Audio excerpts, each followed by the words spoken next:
All right, so here's the smaller wheel. We're calling it wheel one, and it's very similar to wheel two, which I did first. Um, but there are a few uh, changes I need to make. Not really changes, just modifications so that you can understand this. There's a lot of dimensions on here that we're frankly not going to use. Um, it's adding to some confusion, so we'll just stick with what I'm going to show you. Um, So the real thing is that the problem with the dimensions that as they set right now, this cross section has a space that isn't accounted for.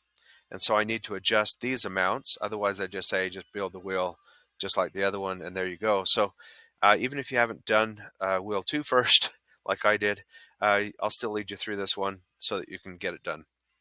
All right, so to start out with, we're going to go with doing the cross section style instead of doing a box or something like that. It just seems to be a little more accurate when we're doing these ranges. So make sure that you write these dimensions down. Down in my little picture thing that usually has a picture of a person, I'm going to put this here. It has some of the amounts. I'll try to make that clear as we go. And here we go. So we're going to start, and I'm going to draw this from the right view just because I want to see the front be the whole tire. And we'll start out with going 0.25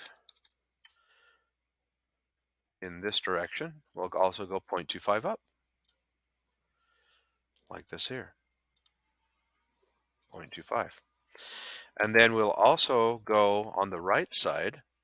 The total distance we're going on the right side up here is 0.515. And then on the left side, we're going to extend a line going from the origin up to where we're going to meet, which is 0.461. Then we'll draw one more line that brings us up to the same here. And there's a really cool trick to that if you haven't seen it before. We'll zoom in a little bit so you can see it.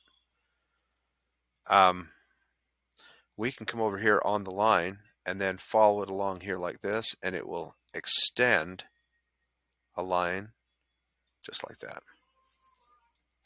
Okay, now we're going to get rid of this temporary line that we did. I'll just do the trim tool. And you may not have seen it, but it just got rid of that line. It was right there. And we've got a few other things there that's just kind of in the way. I'm just going to hide those dimensions for now.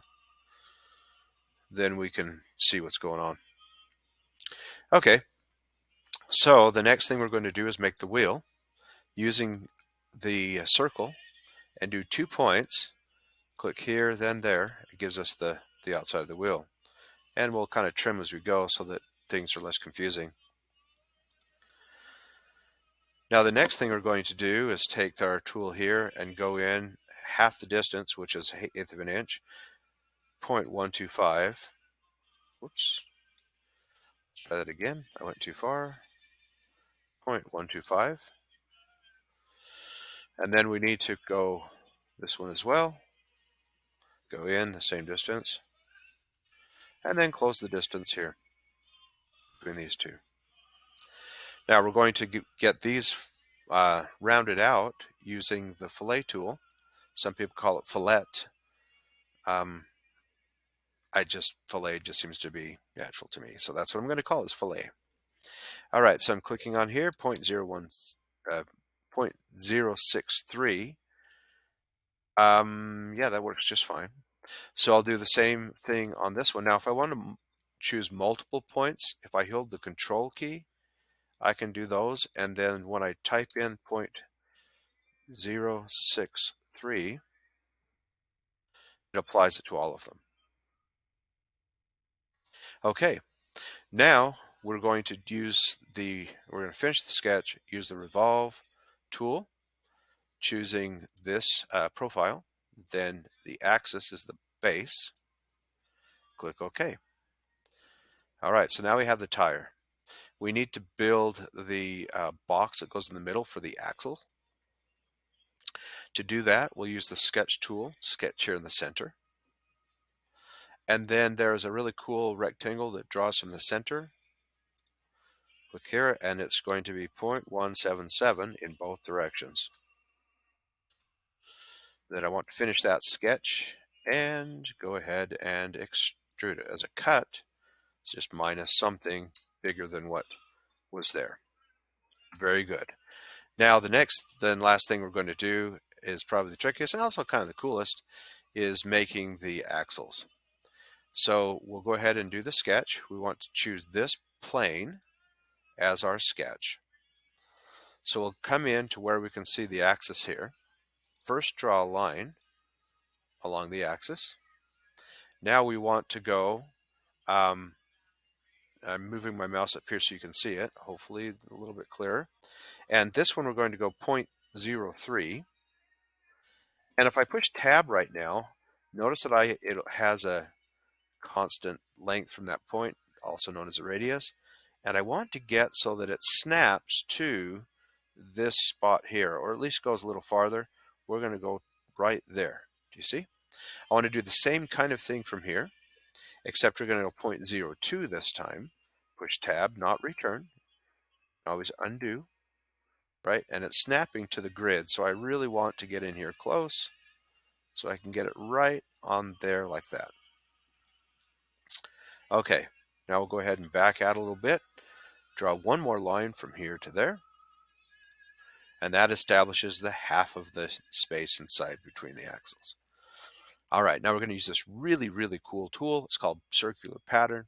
Under Create, choose Circular Pattern. And now we want to choose the object that we're going to, oh, we're not quite there yet. Oops, I forgot to do one more thing. My bad. Let's do mirror. So we want to mirror this part. Oops, let's unselect that one. Okay, and then we're going to select the mirror line like that. Click OK. And if I zoom out a little bit, you can see that it repeated itself. Okay, now to see the magic on this next one, I think it's really cool. As you could tell, I was already ready to go with it, and it didn't quite happen. There we go. So we're going to just get rid of this middle line here, just so they're not in the way. And we have just these two lines here. Choose Create, Circular Pattern. And then we want to select these two lines. And then use the center point, which is right in the center of our wheel. Right now it's defaulted to 3, but we know that there's 16 spokes on this wheel. And then just click OK. Now we'll finish the sketch. And then using the Extrude tool, we'll select the areas that are going to be cut out.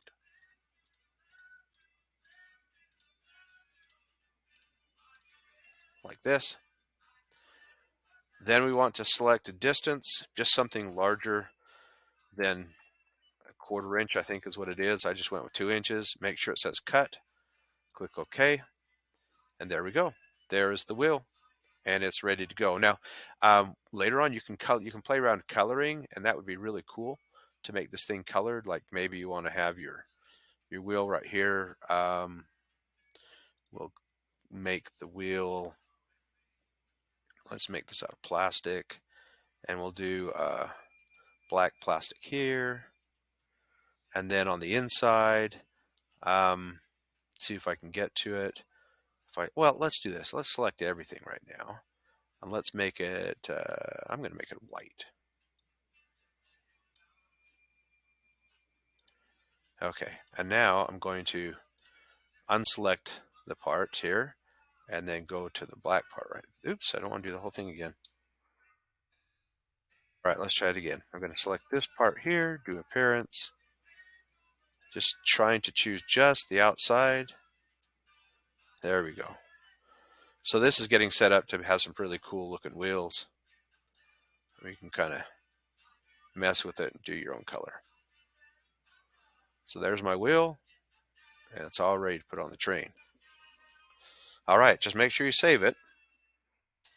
And I'm just call this wheel 1.